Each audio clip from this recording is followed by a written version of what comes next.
কেমন আছো সবাই? আই হোপ সকলেই খুব ভালো আছো, আমিও ভালো আছি। পৌলমিস ফ্রাইডে ব্লগে তোমাদের সকলকে স্বাগত। তো নতুন আরও একটা ব্লগ নিয়ে আমি হাজির হয়ে গেছি। আজ তো তোমরা দেখতেই পাচ্ছ, মানে বুঝতেই পারছো ব্লগটা কোথা থেকে আমি স্টার্ট করেছি। এই দেখো, এটা হচ্ছে আমার বাড়ি। তো আমার বাড়ির থেকে আজকের ব্লগটা আমি স্টার্ট করলাম। আজকের ব্লগটা এখান থেকে তোমরা দেখতে থাকো। আই হোপ তোমাদের খুব ভালো লাগবে। খুব একটা যে সকালবেলা ঘুম থেকে উঠেছি তাও না, প্রায় ওই 8:30-9টা বেজে গেছিল ঘুম থেকে উঠতে। তোমরা তো জানোই চা ছাড়া আমার দিনটা শুরুই হয় না। তো মা এদিকে চাল ধুচ্ছে আর এখন এই যে চা বসিয়ে দিয়েছে। চা হয়ে গেলে ভাতটা বসিয়ে দেবে। এদিকে কিছু বাসনপত্র ছিল, সেগুলো আমি মেজে নিয়েছি। সকাল সকাল আমার কাজ আমি কমপ্লিট করে নিয়েছি। না, তবে শুধু যে বাসন মাজার কাজ তা নয়, অনেক রকমই কাজ আছে। চলো তোমাদের একটা জিনিস দেখাই। এই ঘরটা বানানো হয়েছে যখন আমার 2.5 বছর বা 2 বছর 8 মাস এরকম। আর ঘরটার অনেক কাহিনী আছে, সেসব কথা অন্য আরেকদিন নয় বলবো। তো দেখো, ঘরটা যেহেতু বহুত পুরোনো হয়ে গেছে, মানে অনেকগুলো দিন হয়ে গেছে, তবে নষ্ট সেরকম ভাবে কিছুই হয়নি। এখন অব্দি খুব ভালোভাবে আমরা থাকতে পারি। তবে উপরের চালটা ঝড়ে উড়ে গেছে, যে আর কি থাকে মিডিলে যেটা দেওয়া থাকে, তো ওখানে আবার পরবর্তীতে টিন লাগানো হয়েছে। কাল যেহেতু বাজার থেকে নিয়ে এসেছিলাম সবজি, ওই যে কুমড়ো, বাঁধাকপি আর কাঁচকলাটা পিসিদের বাড়ি থেকে নিয়ে এসেছি। আজ ওই 12টার থেকে ঘট উঠবে আর আজ থেকে প্রপার নিরামিষ খাওয়া শুরু হবে আমাদের।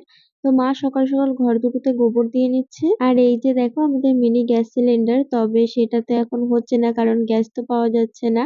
তার জন্য ওই স্টোভেই কাজ চালাতে হচ্ছে। আর এই বছর না আমরা ওখানে গিয়ে অনেকগুলো দিন থেকেছি, মানে অন্যদিন 7 থেকে 10 দিনের মধ্যে চলে আসি আমরা। তবে এই বছর প্রায় 19-20 দিন গিয়ে থেকে এসেছি। তো সকাল সকাল চা হয়ে গেছে, চা বিস্কুট এখন মা যাচ্ছে কাকুকে দিতে। চা খেয়ে তো আমিও আমার কাজে লেগে পড়লাম। এই যে মার ঘরের বিছানাটা পাতা হয়েছে, অন্যবার মাসিরা গেলে বা মামি মাসি কেউ এই বাড়ির থেকে গেলে আমার ঘরেও কিন্তু বিছানা পাতা হয়। এমনিতে মা আর আমি থাকলে এই একটা খাটেই তো হয়ে যায়, তবে এবছর দিনটা গিয়েছিল তার জন্য আমার ঘরের খাটটা ইউজ হয়েছে। আর এই যে মশারি, বালিশ, বেডশিট, কাঁথা এগুলো সবই কিন্তু এই বাড়িতেই থাকে। বড় একটা টিনের বাক্স আছে, সেখানেই থাকে। যেমনটা বললাম তোমাদের, এই বছর গিয়ে সব থেকে বেশি থাকা হয়েছে, 19-20 দিন থেকেছি। তবে না, ডেইলি ভিডিও আমি করতে পারিনি। সত্যি বলতে ওখানে গিয়ে নেটের এত সমস্যা হচ্ছিল, মাঝে মাঝে ভাবছিলাম এত ভিডিও করে আমি কি করব, আর এত ভিডিওগুলো পোস্টই করতে পারছি না। তো ওই কারণের জন্য না অনেক সময় ভিডিও করা হয়নি। আর ওখানে গিয়ে সবার সাথে গল্প করা, ঘোরা এইগুলোতেই মেতেছিলাম বেশিরভাগ বলতে পারো। রান্না বান্না, খাওয়া, পুজো, নীল পুজো যেদিন ছিল সেই দিনও উপোস করেছিলাম। আর বাড়িতে আমাদের চড়ক পুজো হয়, সেই দিনও উপোস করেছিলাম। তারপরে বিকেলের দিকে ঝাঁপ দেখতে যাওয়া। তো মানে এগুলোর মধ্যেই ব্যস্ত ছিলাম আমি প্রচুর। যেহেতু সেই বছরে একবারই দেখা হয় সবার সাথে, তো তখন কি কাকু, কাকিমা, পিসি, পিসেমশাই, দিদি, ভাই বোনেরা সবাই থাকে একসাথে এক জায়গায়, অনেক গল্প হয়। আর যারা বাড়ি থেকে দূরে বাইরে থাকে, তো তারা এই ব্যাপারটা খুব ভালোভাবে রিলেট করতে পারবে। মনে হয় সারাদিন যেন গল্প করে যায়, আড্ডা দিয়ে যায়, এই আর কি। দেখো সময় হয়ে গেছে, জল চলে আসবে, স্নান করতে যাব।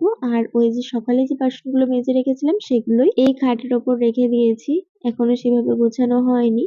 আর আমাদের বাড়ির সামনে এই ফুল গাছটা দেখি আর আমি অবাক হয়ে যাই, কত কত জবা ফুল হয় এখানে। এর আগেও তোমাদের বলেছি, আগে এখানে জলের সমস্যা হতো প্রচুর, তবে এখন যেহেতু টাইম কলগুলো দেওয়া হয়েছে, তাই জলের প্রবলেমটা অনেকটা সলভ হয়েছে। এখন ভালোভাবেই জলটা পাওয়া যায়। এখন চলছে দুপুরে রান্না বান্নার প্রস্তুতি। একটু কুমড়ো আর সাথে অল্প কিছু কুঁদরি কেটেছি, দুটো হবে ভাজা আর সাথে হবে একটু বিউলির ডাল।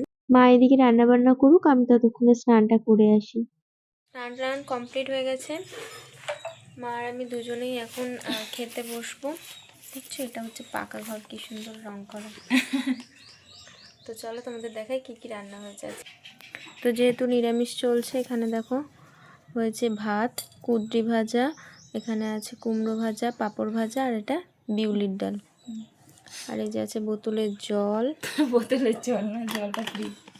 আজ ভিডিওটা এতটুকুই রাখছি। ভালো লাগলে একটা লাইক, কমেন্ট, শেয়ার এন্ড চ্যানেলটা সাবস্ক্রাইব করে আমার পাশে থেকো। টাটা।